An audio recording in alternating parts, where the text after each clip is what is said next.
Hi friend, कैसे हैं? Good morning. आज आप लोगों को एवरेज का अगला वीडियो दिया जा रहा है।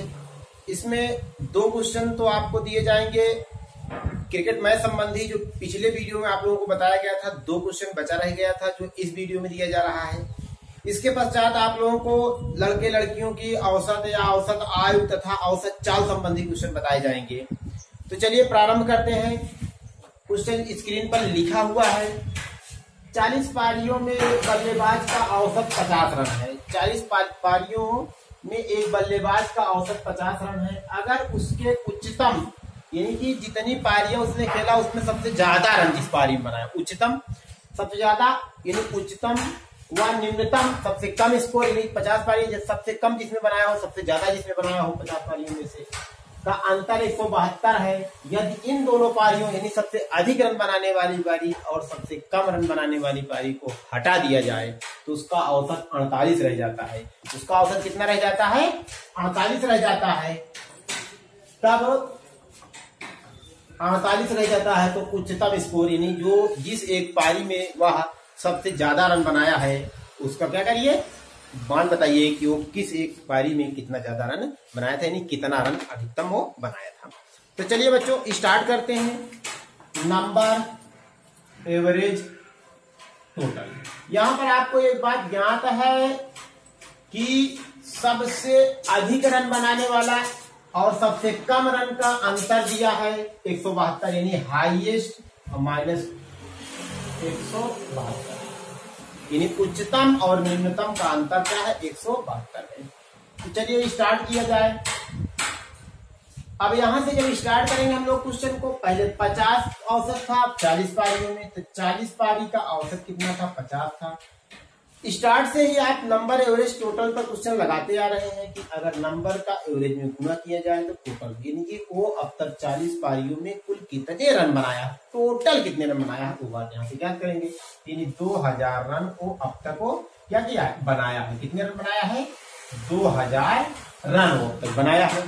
अब इसी प्रकार से जब आगे हम लोग पढ़ेंगे तो हुआ क्या कि दो पारियां हटा ली गई, एक सबसे ज्यादा रन बनाने वाली, एक सबसे कम रन, तो दो पारियां हटी, अब कितनी हो गई? 38 हो गई। तो औसत जो है वो घट करके कितना हो गया? 48 हो गया। अब क्या हुआ, इन दोनों का जब हम गुणा कर रहे हैं तो ये 1824 आ जा रहा है, और जब इसको इसके साथ, यानी ये वो टोटल है जो 40 पारियों का था, ये वो टोटल है जो 38 पारियों का था, इसमें वो अधिकतम वाली पारी और निम्नतम वाली पारी हटा दी गई है। इसका मतलब इन दोनों को जब हम घटाएंगे तो हमें एच प्लस एल प्राप्त होगा, यानी हाईएस्ट प्लस लोएस्ट प्राप्त होगा।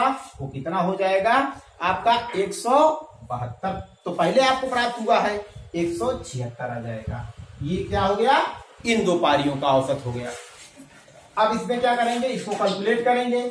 ये जो बचा हुआ है, इसका जो अंतर आया है उन्हीं दो पारियों का योग है जो उच्चतम और निम्नतम थी। अब इसमें क्या है, ये इससे कैंसिल हो जाएगा। ये 2h बराबर कितना हो जाएगा? 6 2 8 7 7 14 2 1 3 हो जाएगा। अब 2 से डिवाइड कर देंगे तो आपको कितना हो जाएगा?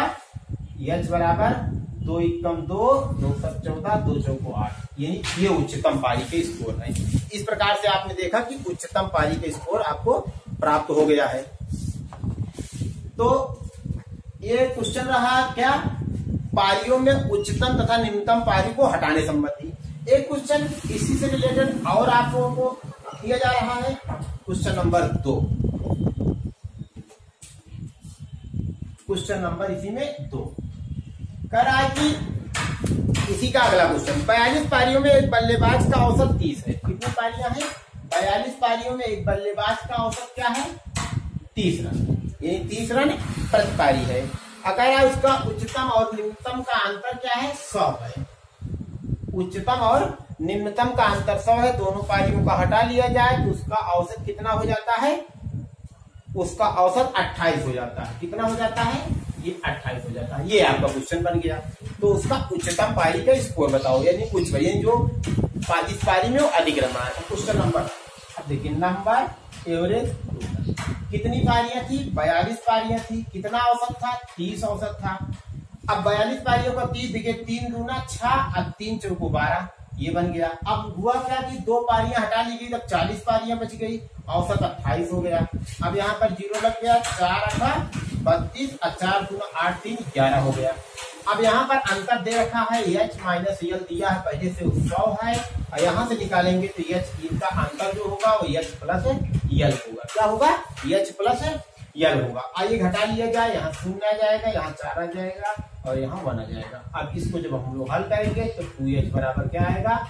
240 आएगा। इसको काट देंगे तो 120 आएगा। यानी वो जो जिस पारी में सबसे अधिक रन बनाया था वो कितना रन था? 120 रन था। कितना रन था वो? 120 रन था। इस प्रकार से आपने देखा कि क्वेश्चन हल हो गया। भाई आपने देखिए नंबर एवरेज टोटल पर लगाया, पहले इतनी पारियों में इतना था तो आपने इस प्रकार से हल कर दिया, बाद में 2 पारियां हट गई तो औसत घट गया, 40 पारियां बची, 28 औसत हो गया, निकाल लिया। ये अंतर पहले से दे रखा था। उसके बाद आपने क्या किया? इसको घटाया, जो घटाया इसके योग में और इसके योग में जो अंतर है वो वही बड़ी पारी और छोटी पारी का छूटा हुआ भाग है। ये बात क्लियर हो गई। आइए क्वेश्चन और आप लोगों के पास क्वेश्चन नंबर 3 जैसा कि स्क्रीन पर लिखा हुआ है। Question number 3। अब क्वेश्चन नंबर 3 का एक कक्षा में लड़के और लड़कियों का औसत ए है। क्या है? एक कक्षा में लड़के और लड़कियों का औसत ए है। लड़कों और लड़कियों का यानी औसत ए मतलब सम्मिलित औसत ए है। क्या है? सम्मिलित औसत ए है। तो लड़के और लड़कियों की संख्या में अनुपात दे रखा है 3:1। तो लड़कों का औसत a+1 हो तो लड़कियों का औसत बताइए। यदि लड़कों का औसत a+1 हो तो लड़कियों का औसत बताइए। तो ऐसे क्वेश्चन को हल करने के लिए हम करते क्या है? यहाँ पर लड़के और यहाँ पर लड़की, एलिगेशन का प्रयोग कर लेते हैं। किसका प्रयोग करते हैं? एलिगेशन का प्रयोग करते हैं। और ये सम्मिलित जो होता है उसको यहाँ लिखते हैं। और ये जैसा कि कहा गया क्वेश्चन में कि अनुपात ये 3:1 है। लड़के और लड़कियों का अनुपात 3:1 है। इसका औसत दिया है, कितना दिया है आपका? a+1 दे रखा है क्वेश्चन में। ये है आपका, ये दिया है a+1 दिया है, और ये आपका दे रखा है, ये आपका दिया ही है। तो इसमें से जब इसको घटाते हैं तो ये प्राप्त होता है। इसका मतलब ये हुआ कि इसमें क्या हो जाएगा? a-3। इसको क्या करेंगे? इसमें से घटा देंगे तो ये मान प्राप्त हो जाएगा। ये एलिगेशन का रूल है। किसका रूल है? एलिगेशन। यानी एक में से ये वैल्यू जो होती है 1 से अधिक और 1 से कम होती है। तो इससे अधिक है, इससे क्या है? कम है। तो इसमें से a घटेगा तो ये आ जाएगा। जैसे कि आप देख सकते हैं कि a+1 में a घटेगा तो 1 आ जाएगा। इसमें से इसको घटाएंगे यानी इस प्रकार से होगा, ये इस प्रकार से होगा, तब आपका ये आ जाएगा। और इसमें क्या होगा? इसमें से ये घटेगा तो आपका ये आ जाएगा। ये कैसे आता है? 1 से घटता है, 1 इसमें से घटता है, यानी 1 से ज्यादा होता है, 1 से कम होता है। यही आपका आंसर हो जाएगा। इस प्रकार से आपने देखा। क्वेश्चन बहुत ही प्यारा क्वेश्चन है, छोटा क्वेश्चन है लेकिन टेक्निकल क्वेश्चन है। तो आइए अगले क्वेश्चन की ओर बढ़ते हैं। आइए क्वेश्चन नंबर 4, 5 और 6। क्वेश्चन नंबर 4 कह रहा है कि एक परिवार में 8 सदस्य हैं। कितने सदस्य हैं? 8 सदस्य हैं, जिनका औसत खर्च 350 है। जिनका औसत खर्च 350 है। दो सदस्यों के खर्च को हटा दिया जाए तो औसत खर्च में 20 रुपए की कमी आ जाती है। तो हटाए गए सदस्य का औसत खर्च बताइए। तो हटाए गए सदस्य का औसत खर्च यानी जो सदस्य हटाया गया उस सदस्य का औसत खर्च क्या है, ये बात क्वेश्चन में पूछ रहा है। चलिए तो यहाँ पर कैसे हल करेंगे? Number average total. पहले कितने सदस्य हैं? 8 सदस्य हैं। इनका औसत खर्च कितना है आपका? 3500 रुपए है। 8 सदस्यों का औसत खर्च कितना है? 350 है। 3500 नहीं है, 350 है। जिसका गुणा करेंगे तो कितना हो जाएगा? ये 2800 हो जाएगा। अब कह रहा है कि 2 सदस्यों के औसत खर्च को हटा दिया जाए, यानी पहले जो 8 सदस्य थे अब वो 2 सदस्य कम हो गए, मतलब अब 6 सदस्य बचे। कितने बचे हैं? 6 सदस्य बचे हैं। औसत खर्च में 20 की कमी आ जाती है। तो औसत खर्च में जब 20 की कमी आ जाती है तो इसका मतलब पहले जो औसत खर्च 350 का था अब वो औसत खर्च क्या हो जाएगा? 330 का रह जाएगा। अब इसका जब इसमें गुणा कर देंगे ये 1900 क्या आ जाएगा 80 आ जाएगा। अब क्या हुआ जब इसको घटा देंगे तो ये 820 आ जाएगा, 820 रुपए। और ये जो 820 है ये 2 लोगों का खर्च है। कितने लोगों का खर्च है? ये 2 लोगों का खर्च है। इसका मतलब जब 2 से भाग देंगे तो आपको क्या मिल जाएगा? औसत। तो ये चूंकि कह रहा है औसत ना, क्या कह रहा है? औसत खर्च बताइए। तो औसत क्या हो जाएगा? 820 अपान 2 क्या हो जाएगा? 410 रुपए पर, यानी प्रति व्यक्ति, मतलब 2 लोग थे ना तो एक का हो जाएगा इतना और दूसरे का भी हो जाएगा इतना। क्वेश्चन नंबर 5, एक परिवार में 15 सदस्य है जिनकी औसत आय 4500 है। यदि 5 सदस्यों के खर्च को हटा दिया जाए तो औसत खर्च 100 रुपए बढ़ जाता है। हटाए गए सदस्य का औसत खर्च बताइए। ये क्वेश्चन है आपके पास। आइए देखा जाए इस क्वेश्चन को। वहां पर कमी थी, इसमें क्या है? वृद्धि हो रही है। तो ये पॉइंट याद रखेंगे हम लोग। Number, average, total. कितने लोग थे? 15 सदस्य थे। कितना था? 4500 था। इसका गुणा करेंगे 00675 आ जाएगा। और फिर 5 सदस्य हटा लिए जाते हैं तो जब 15 सदस्य थे इसमें से जब 5 सदस्य हटा लिए जाएंगे तो कितना बचेगा आपका? 10 बचेगा। तो 10 के बाद कितना हो गया? बढ़ जाता है, 100 बढ़ जाता है। जो 4500 औसत था अब वो औसत कितना हो जाएगा? 4600 हो जाएगा। ये 4600 हो गया। यहाँ पर क्या हो जाएगा? 46 भाई 4600 हुआ, 100 से गुना हुआ तो क्या हो गया? 46,000 हो गया। अब इसको जब हम लोग घटा देंगे तो 005 आ जाएगा, 1 आ जाएगा, 2 आ जाएगा, इतना आ गया। ये 5 लोगों का योग है। अब औसत क्या होगा? औसत के लिए 21500 5 से भाग दे देंगे। 5 को 20, 5 तिया 15, तो कितना आ जाएगा? 4300 रुपए पर सदस्य, यानी जितने सदस्य हैं। तो जितने सदस्य हैं 4300 रुपए पर सदस्य औसत खर्च क्या हो जाएगा? इन लोगों का हो जाएगा जो लोग हटाए गए हैं। जो लोग क्या हुए हैं? हटाए गए हैं। आइए अगला क्वेश्चन जो स्क्रीन पर लिखा हुआ है।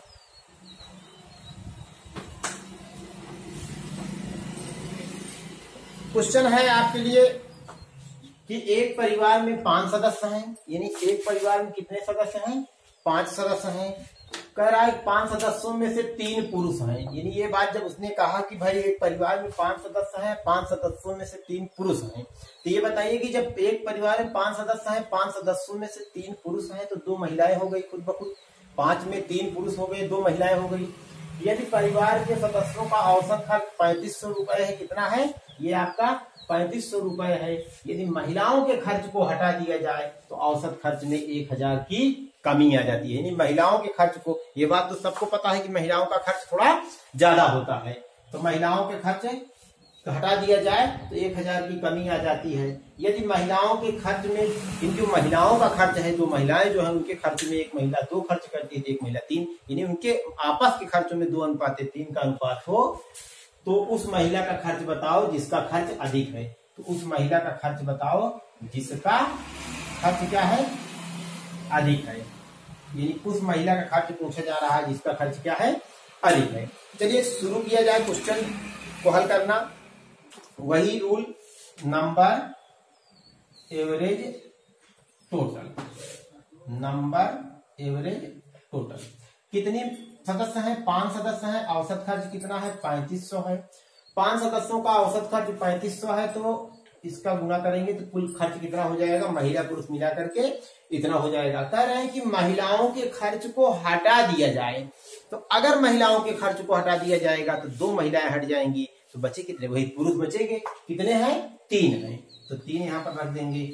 अब औसत खर्च में 1000 की कमी आती है, इसका मतलब जो 3500 था वो कितना हो जाएगा? अब 2500 हो जाएगा। जब 2500 हो जाएगा तो 25 तिया कितना बचेगा आपके पास? 7500। कितना बच गया आपके पास? 7500 हो गया, इतना आ गया। अब इन दोनों को जब हम घटा लेंगे तो कितना आ जाएगा? 10000 इतना आ गया। इस प्रकार से, यानी कि 1 2 3 4 10,000 रुपए। औसत खर्च कितना बन गया? अब आपका ये कितना हो गया? 10,000 का अंतर। ये 10,000 जो है दोनों महिलाओं का है, दोनों महिलाओं का खर्च, ये दोनों महिलाओं का खर्च है। अब दो महिलाएं मिलकर के 10,000 रुपए खर्च कर रही हैं, तो उसमें उस महिला का खर्च पूछा गया है क्वेश्चन में जो अधिक खर्च करती है, जिसका खर्च अधिक है। तो अधिक खर्च वाली महिला का खर्च, अधिक खर्च वाली महिला का खर्च क्या होगा? तो अब ये बताइए 10,000 रुपए था, ये अधिक खर्च वाली 3 है कि नहीं? 3 अपान क्या है? 3 2 अनुपातिक योग, 5 दूना 10, तो 20 तिहाई 60, यानी कि ये महिला क्या कर रही है? 6,000 रुपए खर्च कर रही है, जो अधिक है। और जो कम खर्च कर रही है वो कितना खर्च कर रही है? 4,000 खर्च कर रही है। कुल मिलाकर कितना हो जाएगा? 10,000 रुपए आपका खर्च हो जाएगा। तो ये क्वेश्चन था महिला और पुरुष में, महिलाओं के खर्चों का अनुपात दे रखा था इनमें आपस में, अब महिलाओं को खर्च को हटाया गया, तो क्वेश्चन इस प्रकार से हल हो गया। आइए बच्चों, औसत चाल संबंधी क्वेश्चन, औसत से ही रिलेटेड टॉपिक है। तो इसमें 2 प्रकार के, औसत चाल में 2 प्रकार के क्वेश्चन पूछे जाते हैं। पहला क्वेश्चन इस प्रकार का होता है कि उसमें यात्रा की दूरी समान होती है, और दूसरा इस प्रकार का होता है कि उसमें यात्रा की दूरी असमान होती है। बस दूरी से ही रिलेटेड, अगर यात्रा की दूरी समान है तो क्वेश्चन बहुत ही सरल हो जाता है। अगर यात्रा की दूरी असमान है तब उसे बेसिक तरीके से हल होता है, उसके लिए कोई ट्रिक या कोई कॉन्सेप्ट कार्य नहीं करता है, तब उसे बेसिक कॉन्सेप्ट से ही लगाया जाता है। तो आइए देखते हैं पहला क्वेश्चन। जैसा कि उसमें यात्रा की दूरी समान है, एक व्यक्ति 40 किलोमीटर प्रति घंटे की चाल से एक शहर से दूसरे शहर जाता है और 60 किलोमीटर प्रति घंटा की चाल से वापस आता है। 40 किलोमीटर प्रति घंटे की चाल से एक शहर से दूसरे शहर जाता है और 60 किलोमीटर प्रति घंटा की चाल से वापस आता है। तो आने जाने में कुल मिलाकर उसकी औसत चाल क्या है? यानी एक शहर से दूसरे शहर जाता है, अब पुनः उसी शहर से वापस आता है। इसका मतलब ये हुआ कि यात्रा की दूरी समान है, चूंकि वहीं जा रहा है और वहीं से आ रहा है, उसी मार्ग से आ रहा है, तो यात्रा की दूरी क्या है? समान है यहाँ पर। तो आइए क्वेश्चन को हल किया जाए। कैसे हल होगा ये क्वेश्चन?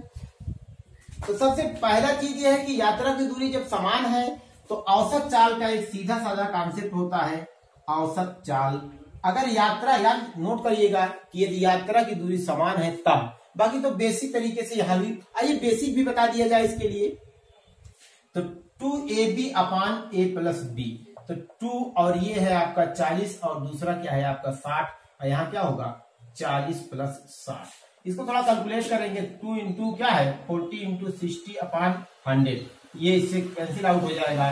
4 6 24 दूना 48 किलोमीटर प्रति घंटा। इस प्रकार से आपने देखा कि एक क्वेश्चन इस प्रकार से हल हो जाएगा। इसका अदर रूल क्या है आपके लिए कि इसे आप कुल्लर मेथड से भी आप इस रूल को, इस क्वेश्चन को हल कर सकते हैं। यहाँ पर आप 40 लिखेंगे, यहाँ पर आप 60 लिखेंगे।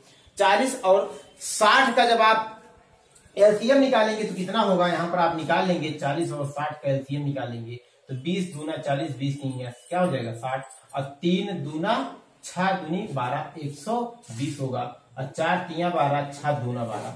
अब इसका आप 2 लोग हैं यात्रा में, यदि यात्रा 2 भाग में की गई, गया और आया, तो 2 से गुणा कर देंगे। 120 में 2 से गुणा करेंगे क्या होगा 240, और इससे 3 2 5 से भाग देंगे, 5 चौको 20, 5 अट्ठे 40, 48 किलोमीटर प्रति घंटे की चाल से हो जाएगा औसत चाल। ये क्या निकली? औसत चाल निकली। एक तीसरा प्रकार जो आपका बेसिक प्रकार है, जिससे कि अन्य क्वेश्चन हल होंगे, उसे देख लिया जाए। उसे भी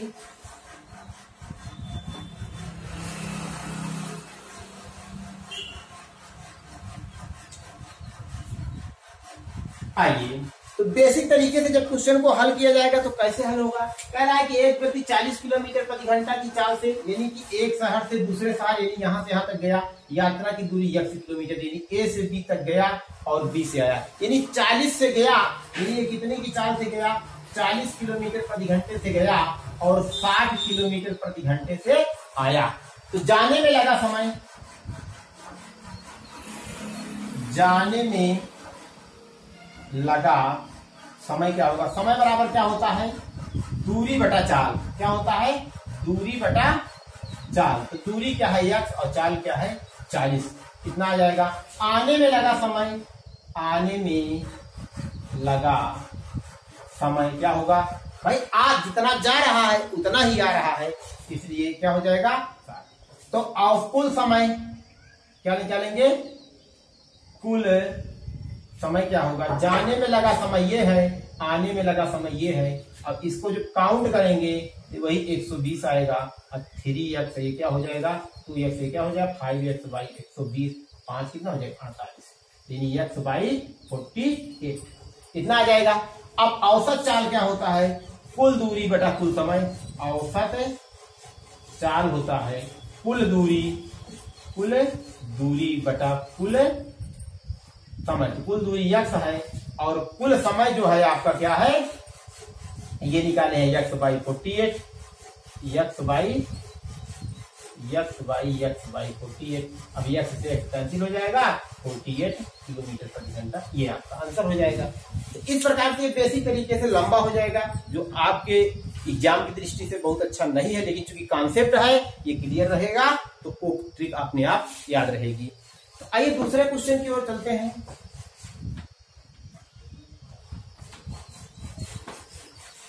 दूसरे क्वेश्चन में बच्चों, एक व्यक्ति अपनी संपूर्ण यात्रा को 3 बराबर भागों में कह रहा है। क्या कह रहा है कि 3 बराबर भागों में बांट करके 5 किलोमीटर प्रति घंटा, 8 किलोमीटर प्रति घंटा और 10 किलोमीटर प्रति घंटे की चाल से तय करता है। तो संपूर्ण यात्रा की औसत चाल क्या होगी? तो संपूर्ण यात्रा की औसत चाल क्या होगी, तो जब 3 भागों में बढ़ जाए तो औसत चाल होता है कि 3ABC अपान AB, BC और CA। तो 3 ये क्या है, 5 इंटू 8 इंटू 10 अपान 5 into 8 plus 8 into 10 plus 10 into 5।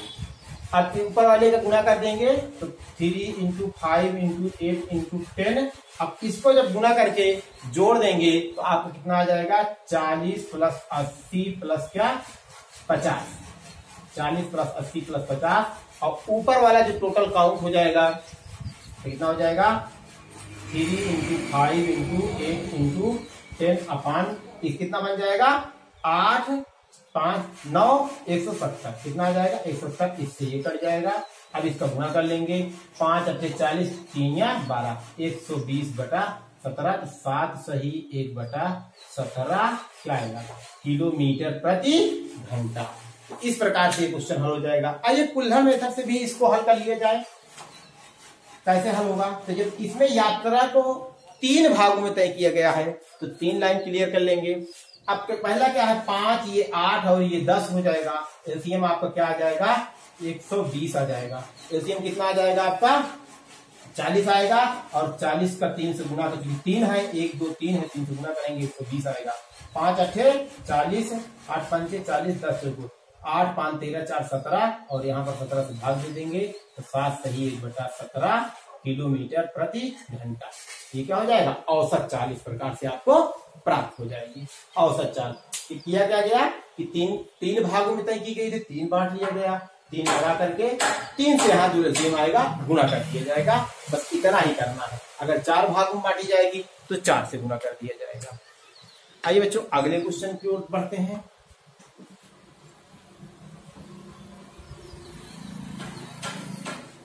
अगला क्वेश्चन, जैसा कि लास्ट क्वेश्चन लिखा हुआ है, एक व्यक्ति 200 किलोमीटर की दूरी 40 किलोमीटर प्रति घंटे की चाल से, 200 किलोमीटर की दूरी 40 किलोमीटर प्रति घंटे की चाल से तथा 300 किलोमीटर की दूरी 50 किलोमीटर प्रति घंटे की चाल से तय करता है। तो संपूर्ण यात्रा के दौरान औसत चाल क्या होगी? तो आइए, तो यानी 200 किलोमीटर की दूरी 200 किलोमीटर की 40 किलोमीटर प्रति घंटे की चाल से, तो 200 किलोमीटर की दूरी तय करने में लगा समय। तो 200 किलोमीटर की दूरी तय करने में लगा समय। तो समय बराबर क्या होता है, दूरी बटा चाल। तो दूरी 200 है और ये 40 है, कट जाएगा, 4 5 20, 5 घंटा हो जाएगा। अब 300 किलोमीटर की दूरी, 300 किलोमीटर की दूरी तय करने में लगा समय। तो 300 बटा क्या हो जाएगा, 50, 5 36, 6 घंटे आ जाएगा। अब औसत चाल क्या होता है, औसत चाल कुल दूरी। तो कुल दूरी कितनी है, 300 ये 200 ये कितनी 500 बटा कुल समय 6 5 11 हो जाएगा। तो कितना बन गया आपका 500 बटा 11, 45 सही 5 बटा 11, 45 सही 5 बटा 11 क्या हो जाएगा, किलोमीटर प्रति घंटा। ये आपकी क्या हो गई, औसत चाल हो गई। इस प्रकार से औसत आप लोगों में औसत चाल संबंधी क्वेश्चन खत्म हो गया। औसत का वीडियो ये आप लोगों को कैसा लगा, पूरा का पूरा औसत खत्म कर दिया गया है, इसे आप कमेंट बॉक्स में बताएंगे। वीडियो अच्छा लगा हो तो लाइक और शेयर करें, साथ ही साथ चैनल को सब्सक्राइब करें तथा बेल आइकन का बटन जरूर दबाएं, जिससे कि आने वाले वीडियो की नोटिफिकेशन आप लोगों को मिलती रहे और चैनल के साथ आप बने रहें। धन्यवाद।